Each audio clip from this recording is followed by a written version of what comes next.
Welcome, everybody, to another episode of the Quick Count. So that means it is Sunday. The weekend is close to a close, and we're here to talk a little bit of wrestling before the week starts. We have some fun topics ahead, maybe a little sensitive topics because you know how we feel about our boy Karrion Kross. Before we get into that, Justin, how are you feeling today on this fine Sunday? It's a beautiful Sunday. Liverpool is back. That's why I'm rocking the red. Feeling a little weird. Obviously, the news about Karrion and Scarlett. I don't know how I completely feel about it yet. I am. We'll get into it, but a little weird right now. I'm not too sure how I feel right now. Yeah, I mean, it's always a bummer when we hear about wrestlers, get let go or contracts expired, and especially ones that are, wrestling on huge PLEs for the WWE. And I don't know, I wish we had more knowledge, right? Because there's a lot of news and dirt sheets where we can, hear all the news, we kind of know what's going on, it's not a surprise. But as we've spoken about in the past, Karrion and Scarlett were a little annoyed with their last contract details being exposed. But this time around, especially with this contract seemingly expired and no news yet, it's kind of a bummer. Like you said, I want them to be in WWE right now. We hear the "We Want Cross" chants, especially after SummerSlam. It was funny, Triple H was like, "Oh, I know you want Brock, you got him," but we all heard the crowd chant "We Want Cross," and even Cross tweeted, they make up the storylines, the fans tell the truth. We TikTok, whatever it was, I just butchered his tweet, but it was something similar to that. With that kind of thing, I was hoping for him to just re-sign, or maybe, who knows, maybe there's a back alley deal going on. We'll see him pop up in a month. And if that's the case, I think we spoke about a little bit off podcast, the fact that maybe he'll show up on some promotions before maybe making his way back to WWE. Is that the way you're feeling, or are you a little lost on this Karrion Kross news? The way that I'm trying to process this Karrion Kross and Scarlett news is usually when we hear about extensions or contract extensions, it's out there way before, we know about the expiration date. So usually it's already done, and then the news drops that a contract was signed a month ago, and, they re-upped a month before that the contract expired. This is different to me. This is giving me the R-Truth vibes. R-Truth was told that his contract wasn't being renewed, right? And then R-Truth went out to social media, and that's when the whole "we want truth, we want truth, we want truth" thing kind of happened. For Karrion and Scarlett, it's already been happening naturally. So it wasn't forced, the R-Truth stuff only happened because R-Truth tweeted that. The Karrion stuff has been happening for months now. Kross has been getting over through commercial promos for the most part, and just this natural "we want Kross" thing has been happening.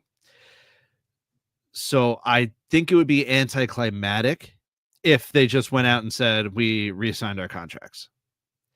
So a part of me kind of expected this, but then a part of me is also like, well, if the contract's actually expired, this absolutely sucks, and this isn't the right thing to do.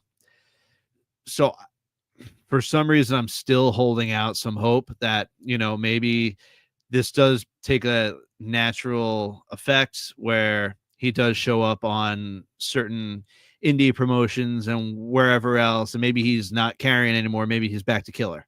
Maybe he's back to Killer Kross, and then we find our way back to Killer Kross making his way back to WWE like a brute force that he's just undeniable. But until then, I hope and I expect, if the news right now is that they are not signed to a WWE contract, if you want Karrion Kross and Scarlett, make your voices heard. You heard what happened with R-Truth. Do it at Raw. We want Kross. I don't want to just see it on Twitter. I want to hear it. I don't want to hear Triple H later on in that night saying, "Well, Brock's not here because you want Brock, you got him." No, I don't want to hear that. I want to hear, you want Killer Kross? You want Karrion Kross? then you're gonna get him. So I'm here. I'm just hoping tomorrow night the crowd starts making it clear. We want Kross. We want Kross. We want Kross. We want Scarlett. I want to hear Scarlett chants. Like, let me hear it. Make your voices heard. If they say that we're the people, right? They listen to us. So if you keep doing it, hopefully we'll get it back. You know, I feel like it's just a natural approach. This is all organic. And I'm hoping that this just ends with them back and them more over than ever. That's what I'm hoping for. Yeah. And thank you, Hector, for sharing the stream. We appreciate it as always.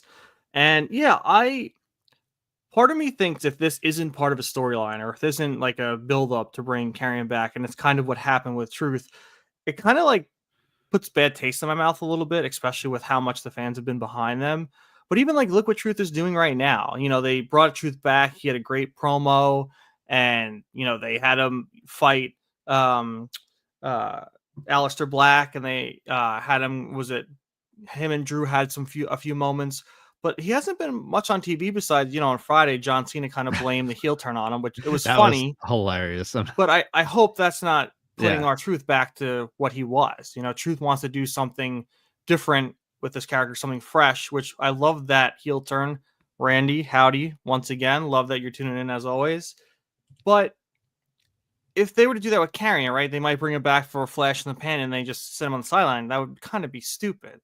So maybe this is an opportunity for Karrion and Scarlett to just like explode outside of WWE and make themselves undeniable. I mean, you know, look what Cody did, right? I know Karrion's kind of already done that. He's already over with the WWE crowd, so it kind of like it's a two-sided sword. But I really want them back. I think they deserve a good storyline. I think the reason why he ended up losing at SummerSlam was because, you know, they were going to let this contract expire. Because like I said in the past, I thought it would be stupid for him to lose if they want to move forward with this master manipulative character. Because I love it. I love him pulling the strings. I love him being the puppeteer. I love him behind the scenes just goading all the faces to this huge heel turn that they should eventually make. Sammy obviously beat it, came out and SmackDown, huge eruption in Montreal, which was awesome. Him versus Solo getting a W, non-title match. I had a feeling when that was non-title match, Sammy was going to take the dub in his hometown. But yeah, man, I hope that it's for the storyline. I hope it's just they have a deal ready, or maybe they already signed it and they're just not saying anything. And I think of like when Becky re-signed her deal. She didn't show up for months until after she signed her new deal. And I know maybe they don't want to tease that and they want to make a big story out of it. So maybe they did sign something, and maybe, you know, like I said before, he'll show up on some random indie promotions, kicking ass, doing his things, as you said, Killer Kross, and makes his way back to WWE.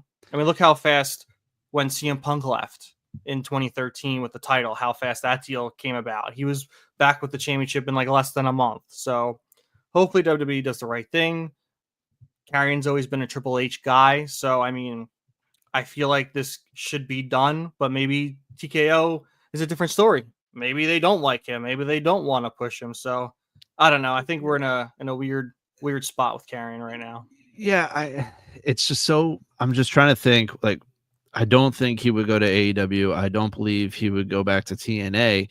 So that really, like, New Japan, I feel like they haven't been doing much with the with America and the American superstars. So it's really just like indies. Like, he could thrive in GCW, don't get me wrong, but I don't know. I just feel like WWE is the spot for him right now. And yeah, just what's still not sitting right with me is hearing Paul Heyman put Karrion Kross over on Ariel Helwani.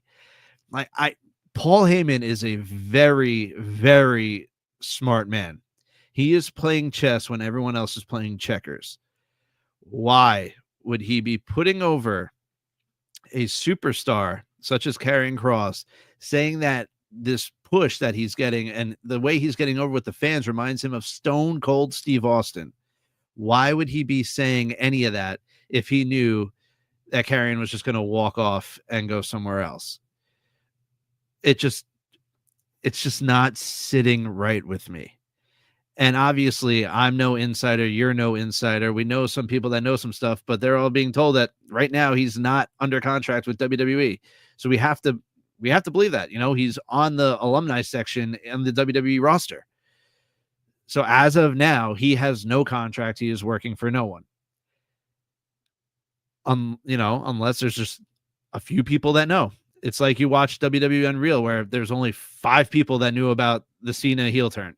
I'm hoping, because Kross was so pissed off that his contract status leaked the last time, that they're being super serious with it and super conscientious about it right now, to where no one knows besides maybe 4 people. And he returns maybe in a month, 2 months. You start seeing him pop up on the indies, just showing himself as Killer Kross, starts making statements. And then, I don't know, I was thinking Survivor Series, but I feel like to wait 3 more months for him for him to come back would be a little too crazy. I mean, it could work, I guess, if he's doing 3 months on the indies, but I don't know, man. I'm bummed out. You know what I would love to see? I'm really bummed out. I would love to see Sammy get his world title shot at Seth Rollins for Karrion to come back and screw him and be like, you're still a freaking liar. You're not getting this championship without, telling the truth. I think the crowd would go nuts if Sammy finally got his world title shot against Seth Rollins, gets close just for Karrion and Scarlett to just screw him over. And you have the surprise factor, you have the return, you have the Sammy getting so close, but just to get screwed over by being a liar. So he should just tell the truth while he's ahead, because we know Karrion's looming in the background. So I would love for that to happen. I think there is an opportunity for something like that to happen with Karrion and Scarlett, but I don't know. It's tough.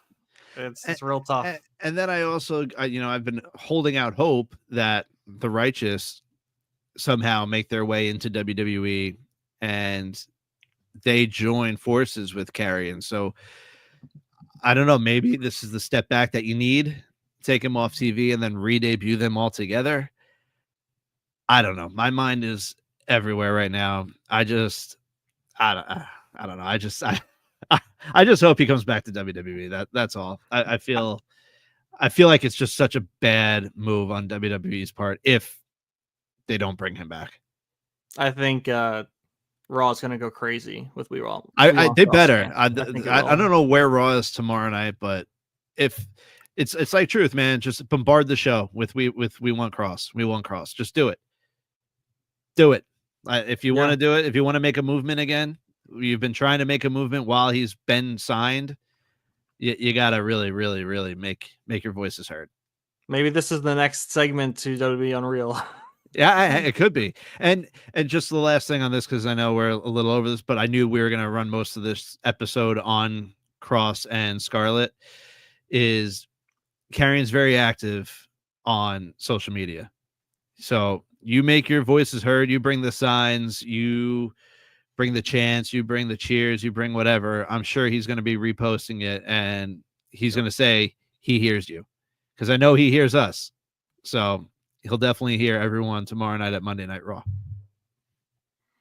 All right. And then, Zach, happy National S'mores Day to you as well. Nice little nod to the good old treat that I would say most people love. But yeah, let's get into SmackDown. There was a lot to unpack on SmackDown.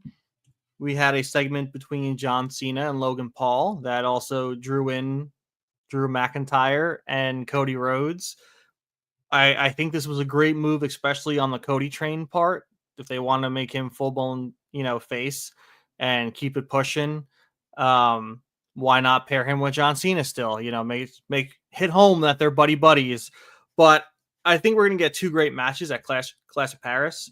Obviously, we're going to get Logan and John, and then we're going to have Drew and Cody for the championship. Drew was saying after he kicked Cody's head through the announce table, I told you I wanted you to beat Cena and take the championship back, and I was going to take it from you.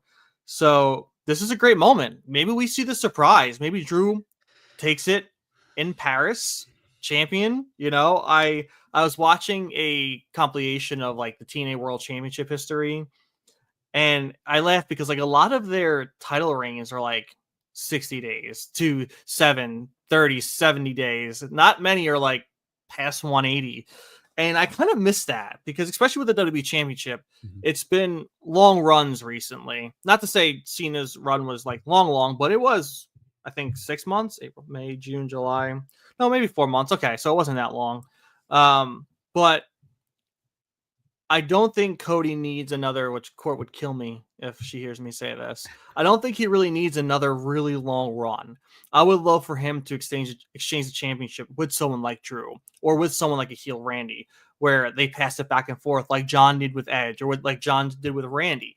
I would love that. I think that would be a lot of fun. You can, stack the championship count a little bit for these superstars, and it would help bring some more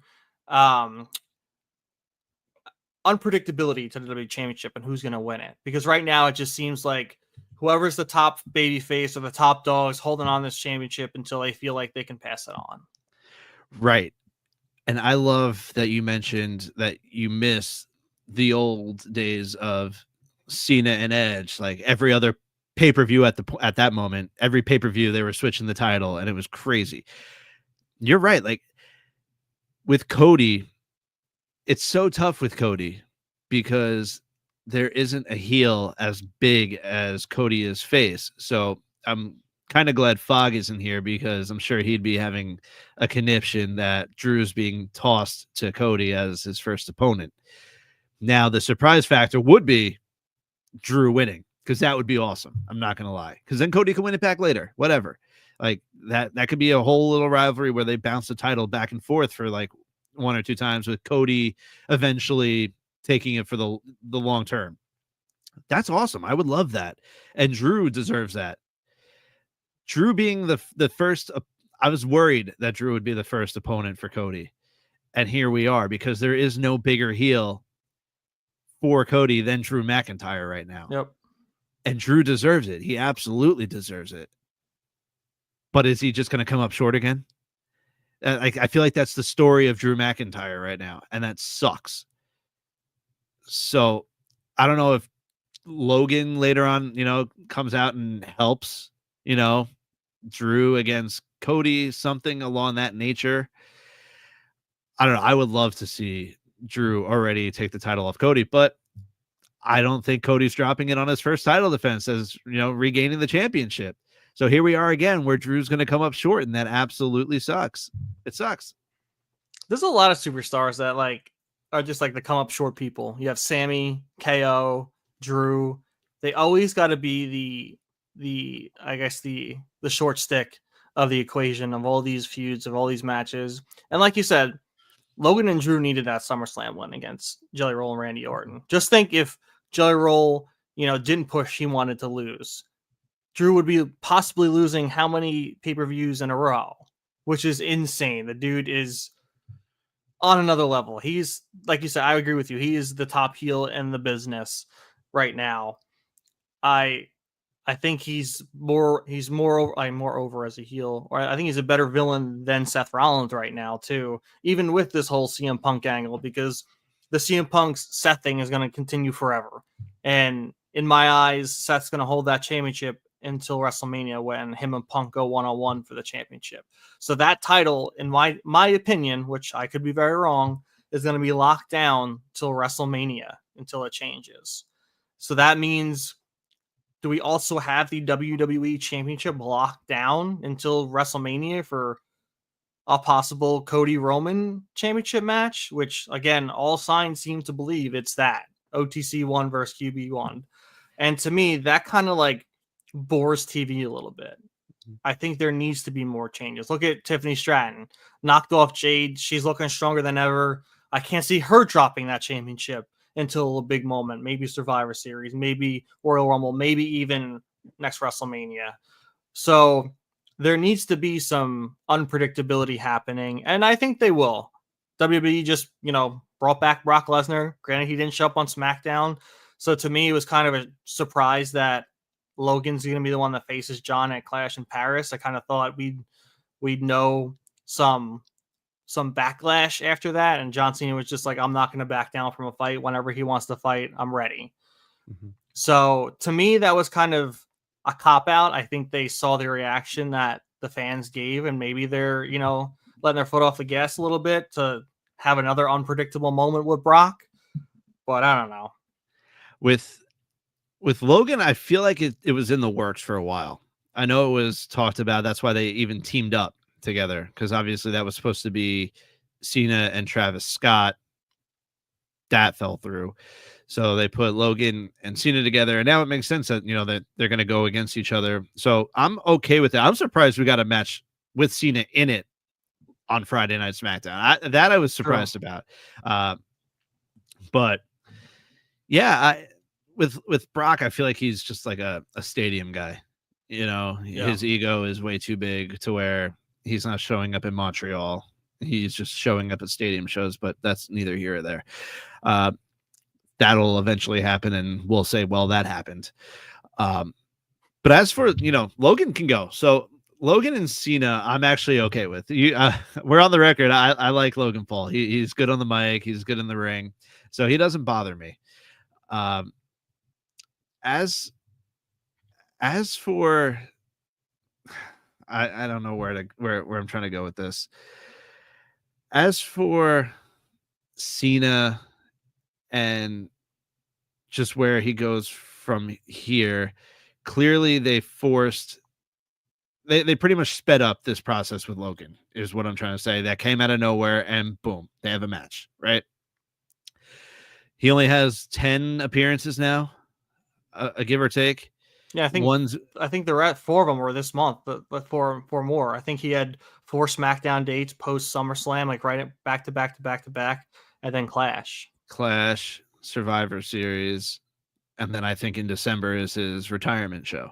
Do you think he can face Cena now, right? Who I think we're going to see more matches on SmackDown for him too. I think we're going to see this, original John Cena, the one that should have came back and, fights every week and doesn't back down and talks a lot of crap and shows up. Do you think that he could possibly be like, I'm stretching this, I want more dates? I feel like that could get a huge pop. I mean, I'm not sure about his recording schedules when it comes to TV, movies. I know they just wrapped up Peacemaker not too long ago. I'm not sure where he's fallen into now, but could you see him asking for more dates? Because I feel like it's like so little left. And if half of those dates are this month alone, they're stretching him out to December with 5 dates. I think that's crazy. Yeah, I don't know. I feel like Cena's a man of his word, and whatever he has written down as appearances, like that's it. Yeah. Sure, in the time span, would I love to see him just appear somewhere else? Absolutely. But Cena's too much of a he doesn't go around to the contract. Yeah, he doesn't go. Don't even bring up the whatever person in the Twitch. But yeah, he's just too by the books. So will we absolutely see him afterwards? Yeah, he already said like he'll be a figure in WWE, but his in-ring career is over, and that's it. Like whether he wants to come back or not, he's getting the proper send-off. Not many wrestlers get what he's getting now. So I think he's going to respect that. Sure, in like 5, 6 years, 7 years, are we going to have like all of a sudden Cena appears again and it's going to be like one final match at WrestleMania 55 or some shit like that, whatever it's going to be in like 15 years. I don't know. But yeah, Cena, as much as I'd love to see it, he's too by the books. I think whatever he has written down, that's what he's sticking to. Kind of bums me out. Because I know the thing is, it's a bumming day today. Yeah, I mean, because from my opinion, the whole run so far has kind of just been a mess. It's kind of been thrown together, not too many dates. He just shows up here and there.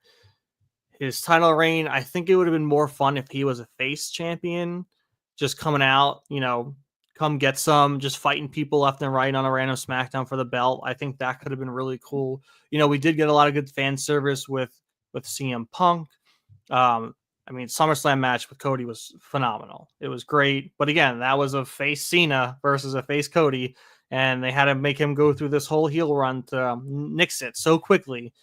A night, was it a night before 2 nights before SummerSlam night 2? He became, a face that fast. It was just, I like where he's going right now.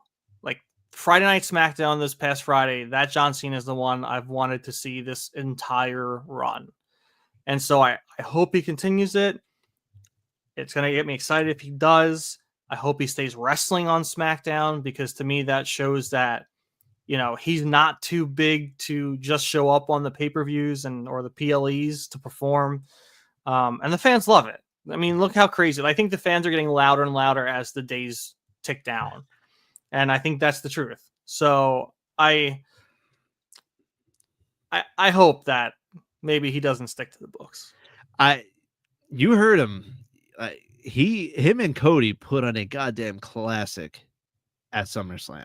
And he said, if he said it in that promo, he said, clearly, if you just saw what I did with Cody, I'm still here. If you want some, come get some. Yeah. And he didn't look gassed in that match at all. He looked to be in great shape. Yep. So I don't know. He stopped calling things in the ring so noticeably. So noticeably. Oh my goodness. But yeah, I really, it sucks. Just today sucks. Today sucks. John Cena's gone in 11 days. It's a Sunday. It's work tomorrow. Friggin' Karrion and Scarlett aren't re-signed yet. Shit. Adonis is gone. Ashante the Adonis is also gone. I wanted, before we hop off, I wanted your opinion on the MFT defeating Motor City Machine Guns. Were you shocked by that outcome? No, because I think they want the Wyatts to feud with the MFTs, because that's another group that, they went against their family and they started this own rogue group. So it wasn't shocking. Especially with the road they're taking the WWE SmackDown division through right now, the championships through.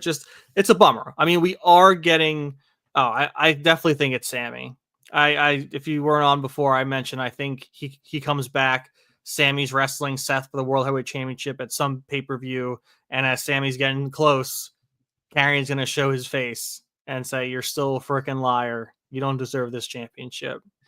But to go back to the SmackDown Tag Division, they are giving us DIY versus Street Profits next week, which is great. I'm glad they're showcasing the phenomenal tag teams that are in the SmackDown Tag Division, but again, it's just a weird area that they're trying to boost the Wyatt Six and also bring in potential, I'll say in quotes, victims that have betrayed their means or their family or their friends. And this is a great segue into that for the first, I guess, real defense or first feud for the Wyatt Six in the tag division. But it just leaves all those main players out that are in that division, that made the division fun, that, had the chip on the shoulder for that, 3-person, I think it was ladder or TLC match after WrestleMania or before WrestleMania. I think it was after WrestleMania. But I'm bummed, man. It just, they have such talent, and they could have done this on Raw. They could have put the Wyatt Six on Raw for the tag division. They could have put the, maybe have the MFTs multi-show right now, because we don't have a draft yet, and there is that crossover. I mean, we just got Sammy on SmackDown, who's a Raw guy, so I don't know, man. I feel like it's kind of a robbery what they're doing with the WWE Tag Team Championships on SmackDown, but I hope that it comes full circle and it's a big payoff at the end. And I just wanted to, Guitar Crow again says, or he targets Randy or Cody to set up their heel turns. SmackDown needs talent. Yeah. I agree with you, although I don't know if Cody is the right way to go, because if and when Karrion or Killer Kross, whatever he comes back as, does eventually make his return with Scarlett, that first feud is vital. Yep. I don't think he can instantly go into a feud with Cody and then end up losing. Could he end up helping Cody turn along the way, like he has with other superstars, where it takes some time? Sure. Would I be happy with him just kind of coming out like what he kind of did with Roman Reigns. Remember when he just showed up and put the hourglass in front of Roman, and that's when like shit just started falling apart for Roman Reigns and his bloodline. That I'm okay with. If there's just like a quick interaction between Kross and Cody, that's all you need. I don't want him fighting Cody, because if he ends up fighting Cody, Cody's going to end up coming out on top. And that first return feud, if and when Kross returns, he needs to go over and he has to win that feud. Yeah, I disagree with him on the Randy portion. I think he could definitely win over Randy. Mm-hmm. I mean, Randy's been pretty unstoppable, but he can use a loss. They're not going to give Cody, that kind of loss right off the bat. But I could see Randy, doing the deed. I would love it. Hey, set up that heel Randy versus face Cody for the championship. I want that. I said it. I want a 3-month program of that. I think they would sell things out. And, people say, from Cody at the end of Cody's last run that it was kind of getting a little stale for people. But if it was face Cody versus a heel Randy and just trading the title back, take my money. Right. But we are at the 30-minute mark with all 400 on the dot of you in our stream right now. Thank you all so much. This is the quick count, so we keep it to 30 minutes. So if you aren't subscribed to the Bodyslam Patreon, please go give that a subscription. Exclusive breaking news content, interviews, everything. We have it there for you. Wow, I'm a broken record when it comes to this. Everyone's working hard over there. It is well worth it. I see a bunch of people on X saying that they are loving everything that they're seeing out of the Bodyslam Patreon. So please go give it a try. And then big news, once again, we have the official 10 count logo tee on prowrestlingtees.com. We have our own shop there. Finally, this is the only shirt that we have right now, but is the official 10 count logo tee of our main podcast show. If you go and purchase that, you would be supporting the podcast, and we would love that tremendously. That would mean the world to us. Mine's coming in the mail, so I cannot wait for that. Once I have that, I will be rocking it on the show, no doubt about it. But yeah, thank you all so much for joining us. If you look up in the top left corner, you have at the 10 count pod on all social media. Please give us a follow on YouTube. I am trying so hard to get our subscriber count up to 100. We're about 35 away from 100 subscribers on YouTube. It only takes a second, so please, if you can, if you're liking this content, please give us a follow over there. It would mean the world. And make sure, obviously, you go and follow all the Bodyslam socials at BodyslamNet, everywhere you can find us. Thank you all so much. Let's ring the bell, because this quick count is over. Thank you all so much for being here on a Sunday afternoon. Enjoy the rest of your Sundays. Have a great week, and we will see you guys on Thursday night. We are out.